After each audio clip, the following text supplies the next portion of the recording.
வயதான காலத்துல கொஞ்சம் பணம் வச்சுக்கங்க. கொஞ்சம் வரக்கூடிய காசை கொஞ்சம் ஒரு 10% சேர்த்து வைக்கணும். ஒரு 1000 ரூபா ஒருத்தனா 100 ரூபா சேர்த்துடணும். 100 ரூபா ஒருத்தனா 10 ரூபா சேர்த்துடணும். ஏன்னா வயதான காலத்துல ஏகப்பட்ட பில்லுகள் தீட்டப்படுகிறதா. ஹாஸ்பிட்டல்ல போனீங்கன்னா அவங்க சொல்றதுதான் சட்டம். ஸ்கேன் எடுக்க சொன்னா ஸ்கேன் எடுக்கணும், எக்ஸ்ரே எடுக்க சொன்னா எக்ஸ்ரே எடுக்கணும், எல்லாமே எடுக்கணும்.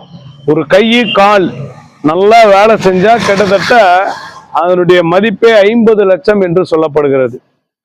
ஒரு மனிதனுக்கு கையும் காலும் கரெக்டா இருக்கு, நல்லா ஆக்டிவா இருக்கு அப்படின்னா 50 லட்சம் ரூபா அதனுடைய வேல்யூ. ஏன்னா ஒரு பைபாஸ் சர்ஜரிக்கு குறைஞ்சது 2 லட்சத்துல இருந்து 7 லட்சம் வரை வாங்கப்படுகிறது. அதுவும் முக்கியமா முட்டி தேய்மானங்கள் நிறைய இருக்குதான் வயதானவர்களுக்கு. அதனால ஆரம்ப காலத்துல பணத்தெல்லாம் சேர்த்து வைக்காம விட்டுட்டீங்கன்னா ஹாஸ்பிட்டல் போய் நீங்க கட்ட வேண்டியதுதான்.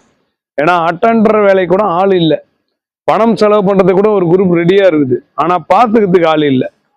அப்படியாப்பட்ட ஒரு சூழ்நிலைகள் வருது. எல்லா மருத்துவமனைகளும் வியாபாரமாக்கப்பட்டு இன்னைக்கு பில்லை பார்த்தாலே கதி கலங்குறாங்க. பல நாள் சேர்த்து வச்சிருந்த காசு ஒரே நாள்ல காலி பண்ணா ஹாஸ்பிட்டல்ல ஒரு நாள் வாழ்க்கை வாழ்ந்து பாருங்க.